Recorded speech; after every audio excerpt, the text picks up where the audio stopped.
함께 보도록 하겠습니다. 사도행전 24장 24절에서 27절 말씀입니다. 사도행전 24장 24절에서 27절 말씀입니다.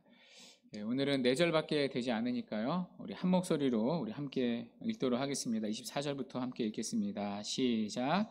수일 후에 벨릭스가 그 안에 유대 여자 두루실라와 함께 와서 바울을 불러 그리스도 예수 믿는 도를 듣거늘 바울이 의와 절제와 장차오는 심판을 강론하니 벨릭스가 두려워하여 대답하되 지금은 가라. 내가 틈이 있으면 너를 부르리라 하고 동시에 또 바울에게서 돈을 받을까 바라는 거로 더 자주 불러 같이 이야기하더라. 이태가 지난 후 보르기오 베스도가 벨릭스의 소임을 이어받으니 벨릭스가 유대인의 마음을 얻고자 하여 바울을 구류하여 두니라. 아멘.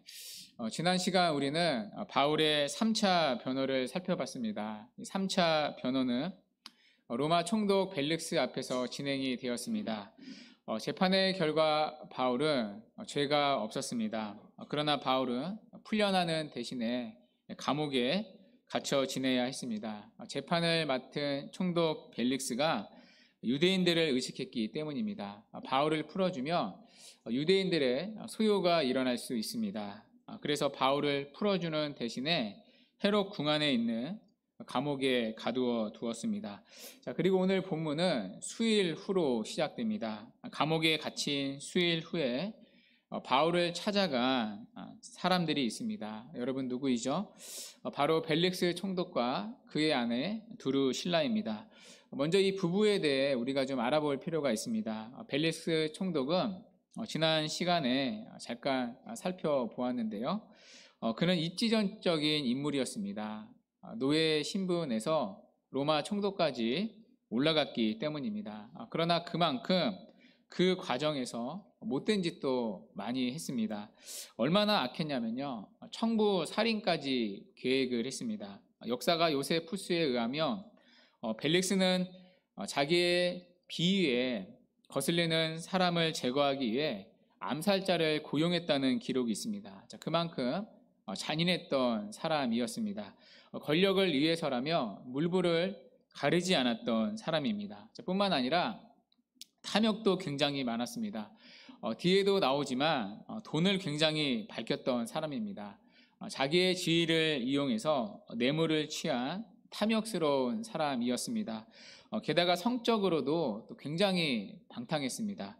오늘 본문에 보면 그의 아내 두루실라가 나옵니다. 그런데 첫 번째 아내가 아닙니다. 두 번째 아내도 아닙니다. 세 번째 아내입니다. 그만큼 벨릭스는 탐욕과 또 방탕과 불의로 가득한 사람이었습니다. 그런데 사자 성어 중에 부창부수라는 말이 있지 않습니까? 벨릭스의 아내도 만만치 않았습니다. 벨릭스의 아내가 유대 여자 두루실라입니다. 두루실라가 누군가 하면요, 헤롯 아그리파 1세의 딸입니다. 헤롯 아그리파 1세 여러분 혹시 기억나시나요? 사도행전 12장에서 나왔던 왕입니다. 뭐 했던 사람으로 나왔었죠? 야고보 사도를 죽였던 사람으로 나왔습니다. 예수님의 제자들 가운데 첫 순교자가 야고보 사도였습니다. 그 야고보를 죽였던 사람이 헤롯 아그리파 1세였습니다. 그 헤롯 아그리파 1세의 막내딸이 두루실라입니다. 그런데 이 여자도요, 보통 여자가 아니었습니다. 이 두루실라도 지금 세 번째 결혼입니다. 이 벨릭스가 세 번째 결혼이지 않습니까? 그런데 두루실라도 세 번째 결혼입니다. 이 첫 번째 결혼은 정식 결혼은 아니었습니다. 약혼까지 했는데 이제 파혼을 했습니다. 그래도 그 당시에 약혼은 결혼의 성격이 강했으니까요. 두 번째 결혼은 수리아에 있는 작은 나라의 왕과 결혼했습니다. 세 번째 결혼이 이 벨릭스 총독과의 결혼입니다. 그런데 벨릭스와 결혼하는 과정도 좋지를 않았습니다. 서로 사별을 하고 만난 게 아니었습니다. 둘 다 가정이 있는 상태였습니다. 그러니까 유부남, 유부녀로 만난 거죠. 그러면 불륜 아닙니까? 그런데 이 두루실라가 굉장한 미모를 가졌다고 합니다. 이 두루실라 언니가 뒤에 25장에 나옵니다. 버니게라는 여인인데요. 이 언니도 굉장한 미인이었습니다. 그런데 언니가 질투할 정도로 빼어난 미모를 가졌습니다. 이 미모에 총독 벨릭스가 넋이 나간 거죠. 자기도 엄연히 아내가 있고 두루실라도 엄연히 남편이 있는데 두루실라를 꼬드겼습니다. 만일 나랑 결혼하게 되면 모든 세상에 행복을 주겠다고 약속을 했습니다. 사실 이거 허풍 아니죠. 그럴 만한 위치가 되잖아요. 총독이니까 권력도 있고 돈도 있고요. 이 말에 두루실라가 넘어갑니다. 역사가들이 이런 표현을 했습니다. 벨릭스는 돈으로 두루실라의 미모를 구입했고 두루실라는 자신의 미모로 벨릭스의 권력을 구입했다. 그렇게 두루실라도 멀쩡한 남편을 버리고 세 번째 결혼을 했습니다. 그런데 이때 두루실라의 나이가요 20살도 채 안 되었습니다. 20살도 안 된 여자가 여러분 세 번째 결혼을 했다? 말 안 해도 그녀의 삶이 짐작이 가시죠. 그만큼 두루실라도 성적으로 방탕하고 문란한 여자였습니다. 권력을 좋아했고요. 그러니까 이 벨릭스와 두루실라는 환장의 커플이었습니다.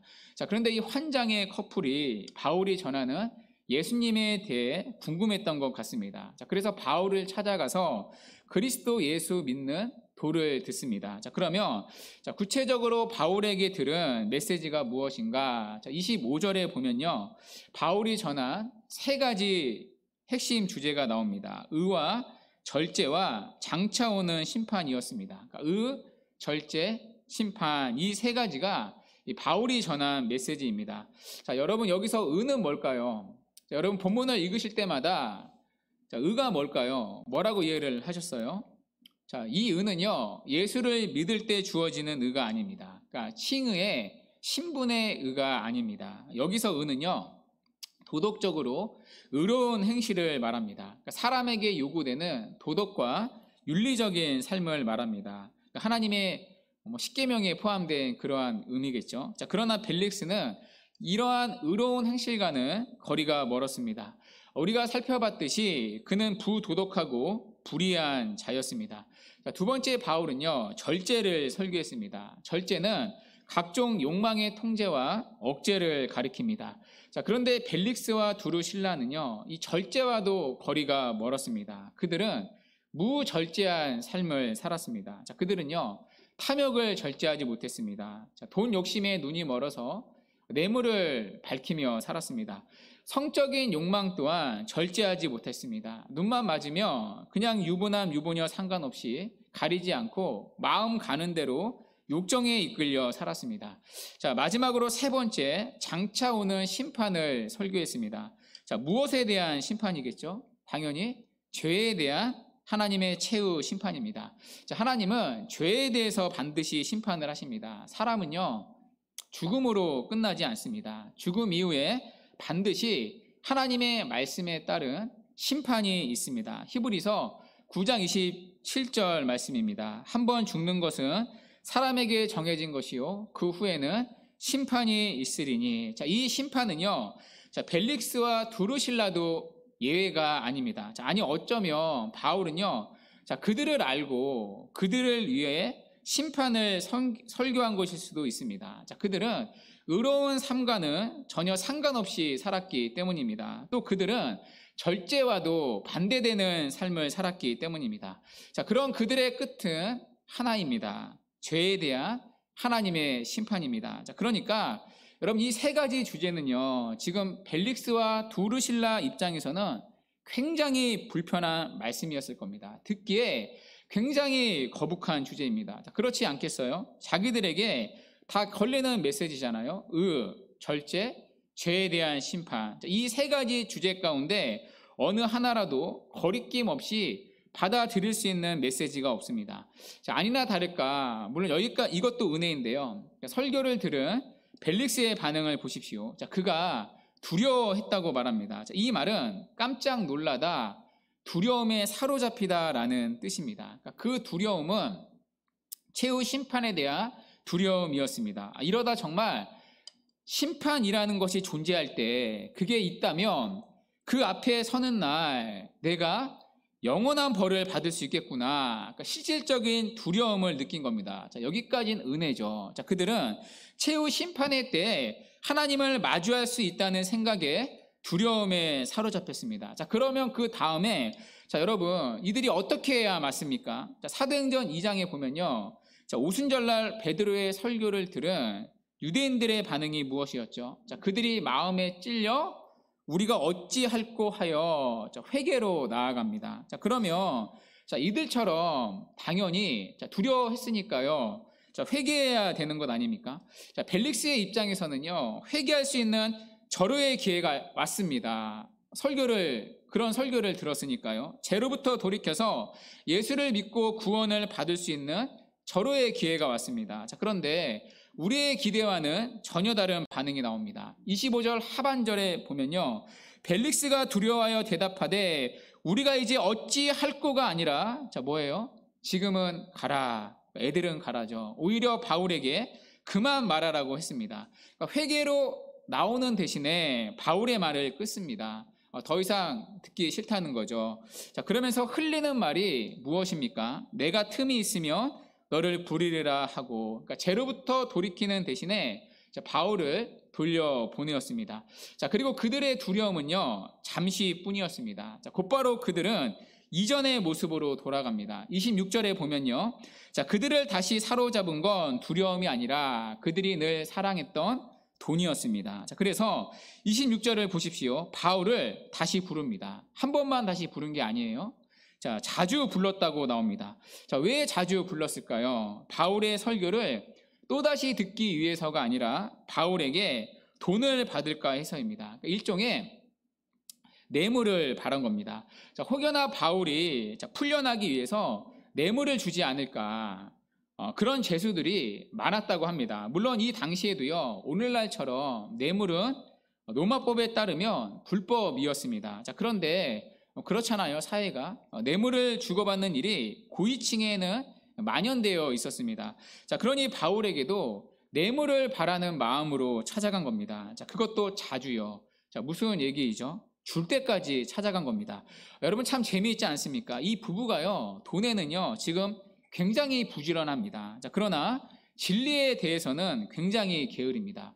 회개는 끝까지 미룹니다. 죄책감을 느끼는 양심에 대해서는 빠르게 있습니다. 애써 넘어가 버립니다. 자, 그러나 탐욕을 얻는 데는 지치지 않을 만큼 굉장히 집요합니다. 끝까지 뇌물을 받으려는 마음으로 바울을 계속 찾아갑니다. 자, 아마 바울을 상당한 부자로 생각한 것 같습니다. 앞에서 바울이 자기를 변호하지 않았습니까? 그때 바울은 자기가 예루살렘에 온 이유를 설명한 적이 있습니다. 17절에 보시면요. 바울은 여러 해 만에 내가 예루살렘을 방문한 이유 중에 하나가 대흉년을 당한 예루살렘 성도들에게 이제 구제 헌금을 전달하기 위함이라고 밝혔습니다. 그러니까 이 말이 이제 꽂힌 거죠. 먼 눈에는 뭐만 보인다고요. 바울의 이 진술은 총독 벨릭스로 하여금 바울이 돈이 많으리라는 확신을 주었던 것 같습니다. 자, 그래서 이 바울을 자주 불러 개인적인 이야기를 나누었습니다. 자, 그러나 아무리 바울을 호출해서 이야기를 나누어도요, 바울이 뇌물을 주지 않는 겁니다. 뇌물을 줄 기미가 보이지 않았습니다. 여러분, 이때 이 부부가요, 얼마나 애가 탔을까요? 뇌물을 너무 받고 싶은데요. 그러니까 자기들도 지독하지만 참 바울도 더 지독하다 아마 생각했을 것입니다. 자, 그래서 총독이 바울을 2년 동안 궁안에 그대로 방치해 두었습니다. 자, 그렇게 2년이라는 시간이 지나서 여러분 27절을 한번 보십시오. 자, 벨릭스의 후임으로 베스도라는 총독이 새로 부임합니다. 자, 그런데 이게요, 자, 벨릭스의 임기가 끝나서 자연스레 교체된 게 아닙니다. 그러니까 중간에 이 벨릭스가 잘린 겁니다. 자, 그러면 이때 무슨 일이 있었느냐? 자, 오늘 본문에 나오지 않습니다. 성경에 나오진 않아요. 자, 그런데 자, 그 당시 문헌에 보면요, 이때의 이야기가 나옵니다. 자, 이 당시 가이사랴에 유대인과 헬라인들이 함께 살았습니다. 자, 그런데 유대인과 헬라인들 사이에 서로의 주도권을 장악하기 위한 분쟁이 일어났습니다. 자, 그런데 자, 그때 이 총독 벨릭스가요, 로마법에 따라 공정하게 처리하지 않습니다. 일방적으로 헬라인들의 편을 들어 주었습니다. 군대를 동원해서 유대인들을 제압을 했습니다. 그 과정에서 수많은 유대인들이 생명과 재산을 잃었습니다. 유대인들이 막대한 피해를 입은 거죠. 이에 분노한 유대인들이 이 당시 로마 황제가 네로였거든요. 네로 다시죠. 네로에게 이 탄원서를 올렸습니다. 결국 이 벨리스 총독은 로마로 소환을 당했습니다. 기록에 의하면 이때 로마 황제가 대노를 했다고 합니다. 그러니까 죽을 뻔했다는 그런 기록도 있는데요. 그래서 이때 총독 벨릭스는 불명예 퇴진을 당했습니다. 그런데 떠날 때에도요, 참 무책임하게 떠났습니다. 벨릭스는 자기의 후임으로 오는 베스도에게 인수인계를 해줬을 겁니다. 그때 바울의 판결도 마무리 지어야 했습니다. 그러니까 자기가 이걸 미룬 거니까요. 계속 방치해 둔 거니까요, 바울을. 그런데 재판을 다시 열지를 않습니다. 이 판결의 책임을 후임 베스도에게 떠넘겨 버렸습니다. 왜냐하면 이때도 유대인들을 의식했기 때문입니다. 그러니까 유대인들이 자기에 대한 탄원서를 로마 황제 네로에게 보내지 않았습니까? 만일 바울을 풀어주면요, 유대인들의 민심이 더 사나워질 수도 있습니다. 그걸 의식해서 바울을 그냥 그대로 방치해 두었습니다. 그렇게 바울을 감옥에 남겨둔 채 벨릭스는 로마로 소환되어 떠나게 되었습니다. 이렇게 오늘 벨릭스와 드루실라 부부와 바울의 만남은 끝나게 되었습니다. 여러분, 오늘 본문의 이야기를 들으시면서 어떤 생각이 드십니까? 이 벨릭스 드루실라 총독 부부를 보면서 어떤 생각이 드십니까? 생각하면 생각할수록 참 한심한 인간이다, 그런 생각이 들지 않습니까? 그들은 바울로부터 하나님의 말씀을 들었습니다. 그것도 감옥에서 바울에게 개인적으로 과외를 받은 것처럼 말씀을 들었습니다. 그리고 바울과 여러 차례 개인적인 만남을 자주 가졌습니다.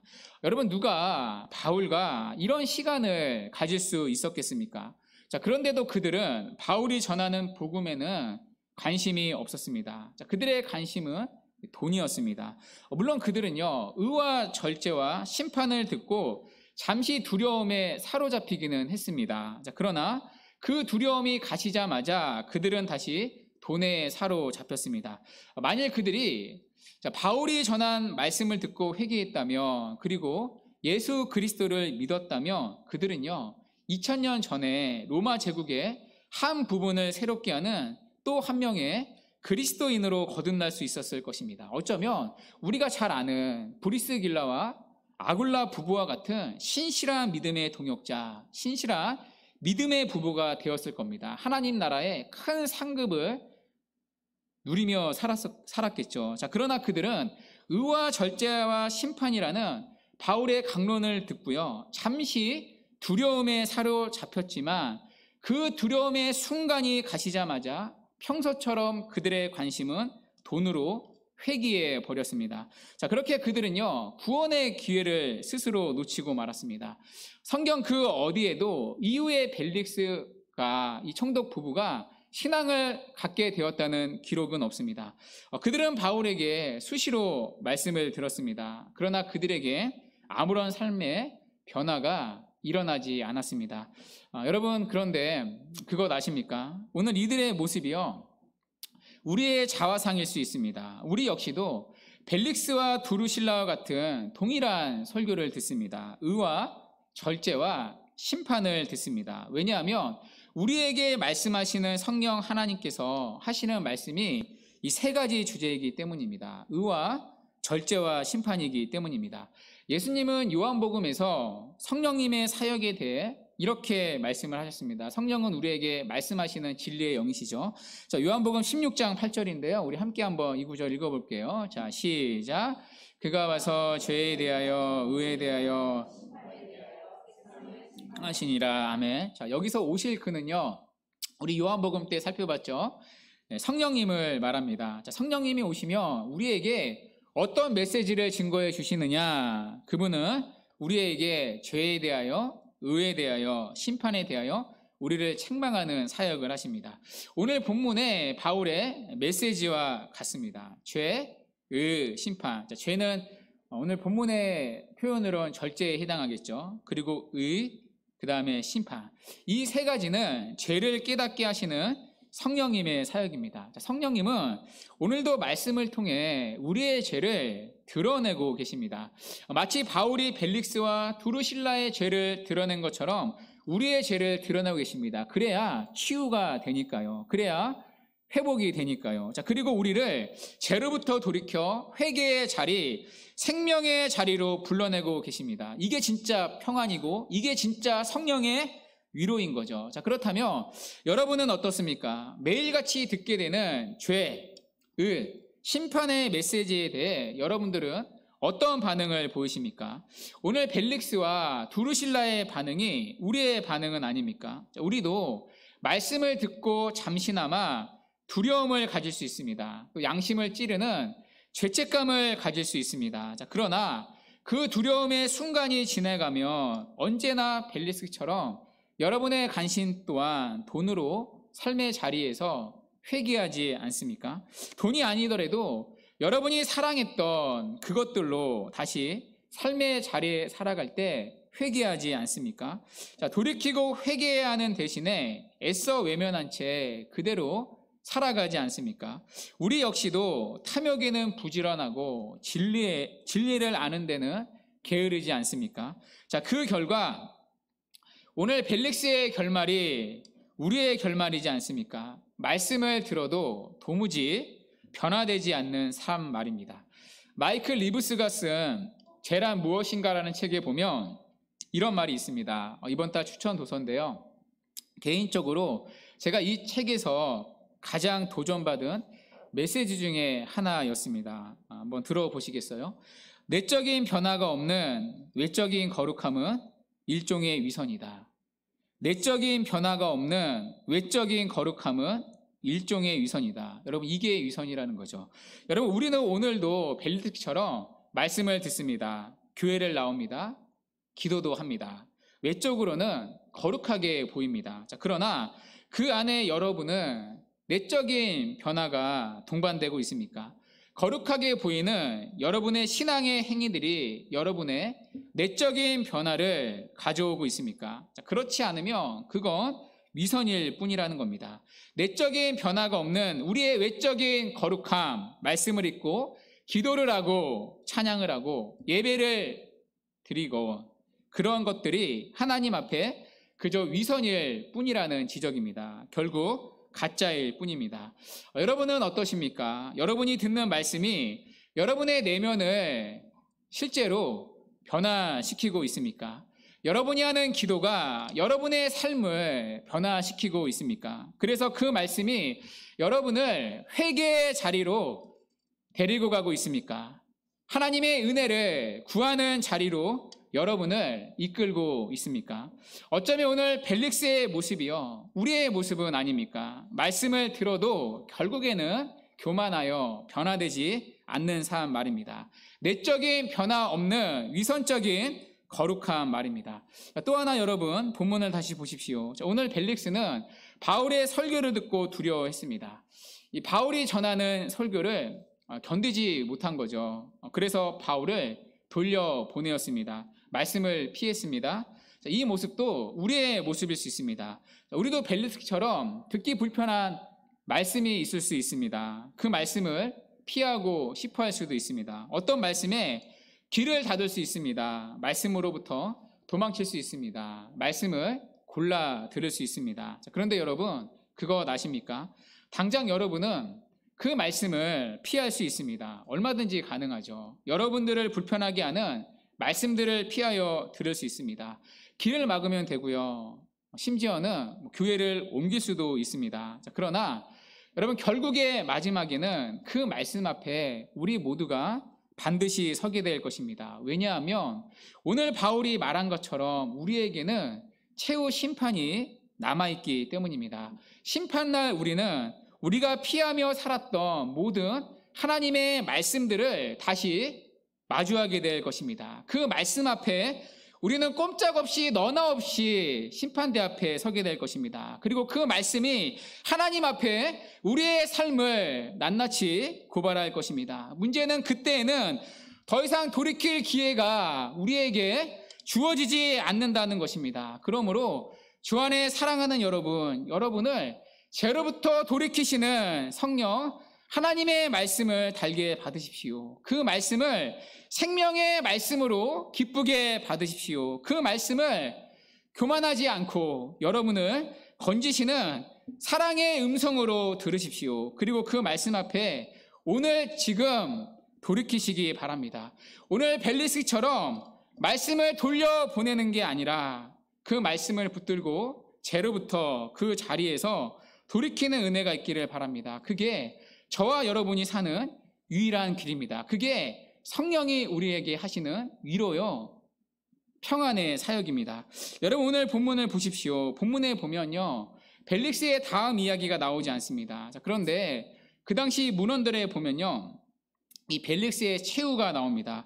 역사가 요세푸스에 의하면 로마로 소환된 벨릭스는 그의 아내 두루실라와 함께 이 폼페이로 가서 살았습니다. 이 폼페이는 뭐 아시는 분 계시겠지만 로마 최고의 휴양지였죠. 이 권력에 있을 때 그들은 많은 뇌물로 돈을 많이 모아놓지 않았습니까? 자, 그 돈으로 폼페이에 별장을 짓고 아들과 함께 살았습니다. 자, 그런데 AD 79년 얼마 안 돼서요, 8월 24일에 베수비오 화산이 폭발했다고 합니다. 자, 그때 그들은 화산재에 묻혀서 비참한 최후를 맞이했다는 기록이 있습니다. 어떤 주석에 보니까요, 화산재에 그냥 그대로 박제되었다는 기록도 있더라고요. 오늘 벨릭스는 바울을 돌려보내면서 이렇게 말했습니다. 지금은 가라. 내가 틈이 있으면 너를 부르리라 하고. 자, 그러나 지금을 놓친 그는요, 영원히 놓치게 되었습니다. 찰스 스윈돌의 책에 나오는 이야기가 있습니다. 대장 사탄이 부하 귀신들에게 명령을 했습니다. 모든 민족 남녀노소 할 것 없이 다 하나님을 등지게 만들 헛소문을 만들라는 명령이었습니다. 마치 스크루 테이프의 편지와 같은 그런 이야기죠. 자, 그 명령을 들은 첫째 귀신이 이렇게 아이디어를 냈습니다. 천국이 없다고 말하겠습니다. 자, 그러자 사탄은 그 방법은 통하지 않는다고 답했습니다. 왜냐하면 그들이 보는, 기독교인들이 보는, 사람들이 보는 성경에 이미 천국이 나와 있다는 이유였습니다. 자, 그러자 둘째 귀신이요, 그럼 지옥이 없다고 말하겠다고 했습니다. 자, 그러자 사탄은 그 방법도 통하지 않는다고 했습니다. 사람들에게는 최소한 양심이라는 게 있어서 그 삶에 상응하는 심판이 있다는 걸 안다고 말했습니다. 우리가 교리반 때 살펴봤죠. 일반 계시 중에 하나가 우리 안에 있는 양심이었죠. 자, 그러자 침묵이 흘렀습니다. 자, 그때 셋째 귀신이 아주 기가 막힌 아이디어를 냈습니다. 지옥이나 천국이 없다고 말하지 않고 그냥 서두를 것 없다고 말하겠습니다. 제장 사탄이 아주 마음에 흡족했다고 합니다. 바로 이거다. 자, 그래서 사탄은 그 셋째 귀신을 세상에 보내었다는 얘기입니다. 자, 오늘 벨릭스와 두루실라가 이 사탄의 피해자입니다. 지금은 가라. 내가 틈이 있으면 너를 부르리라 하고. 여러분 어쩌면 우리의 핑계와도 같지 않습니까? 지금은 바빠서요. 지금 우리 아이들이요, 한참 공부해야 할 때이니까요. 지금은 돈을 좀 더 열심히 벌어야 될 때이니까요. 자, 그러나 여러분 잊지 마시기 바랍니다. 사탄이 여러분의 영혼에 대고 속이는 말입니다. 여러분 오늘 벨릭스와 두루실라가 착각한 것이 무엇입니까? 결정적으로 이들의 착각이 무엇이죠? 구원을 받을 수 있는 기회와 은혜를 받을 수 있는 기회가 자기한테 있다고 믿었습니다. 지금은 듣고 싶지 않지만 결정적인 순간이 오면 내가 너를 불러 다시 복음을 듣겠다고 말했습니다. 구원을 받고 은혜를 받는 때를 내가 결정할 수 있다고 믿었습니다. 자, 그러나 여러분 은혜를 받고요, 구원을 받는 때는 내가 결정하는 게 아닙니다. 그건 우리의 소관이 절대 아닙니다. 그건 하나님의 전적인 주권의 영역입니다. 여러분 우리는요, 언제 무슨 일이 일어날지 모릅니다. 여러분 우리가 죽는 시간을 결정할 수 있습니까? 내가 언제 죽어야지 하고 죽는 시간 정할 수 있습니까? 자, 그런데도 죽기 전에 우리가 믿겠다고요? 언제 죽을지 아무도 모릅니다. 그건 하나님의 시간입니다. 언제가 되면 열심히 믿겠다고요? 그게 마귀의 속임입니다. 그날은 어쩌면 영원히 오지 않을 수 있습니다. 언제나 하나님의 시간은 오늘 지금입니다. 자, 그래서 사도 바울은 고린도 후서 6장 2절에서 이렇게 말씀을 했습니다. 우리 고린도후서 6장 2절 우리 함께 한번 읽어볼게요. 시작.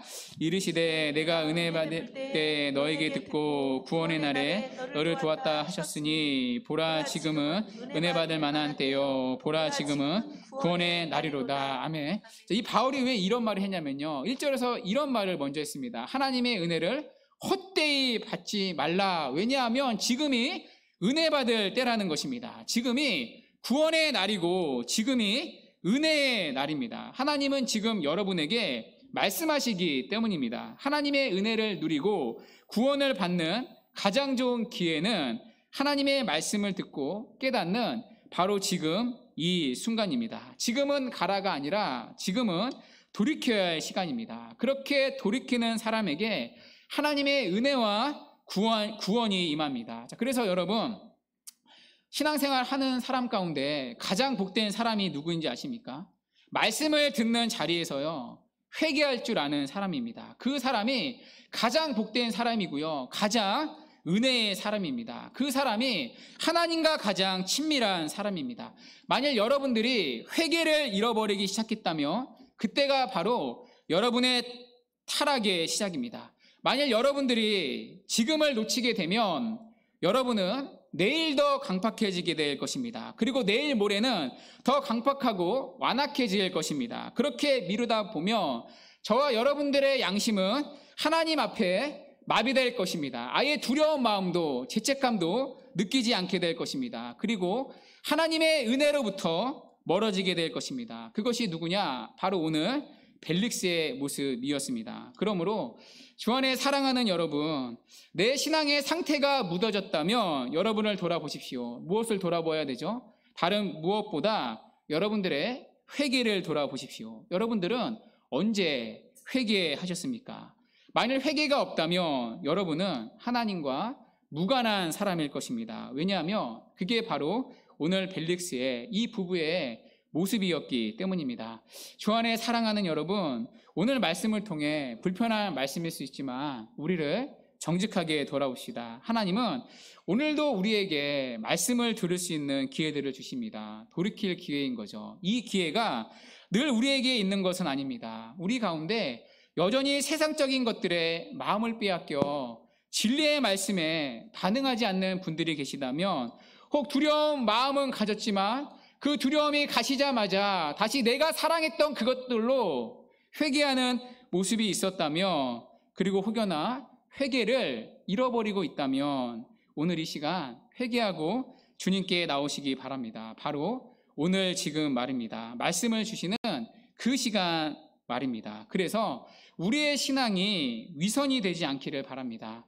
내면의 변화가 없는 외적인 거룩함이 아니라 그런 신앙의 위선을 가지고 살아가는 자들이 아니라 내적인 변화를 가져오는, 내면의 변화를 가져오는 거룩한 신앙의 모습으로 날마다 자라가는 참된 구원의 은혜가 있기를 바랍니다. 그런 복된 은혜가 말씀을 듣는 우리의 심령 가운데 날마다 일어나기를 주님의 이름으로 간절히 축원합니다. 아멘.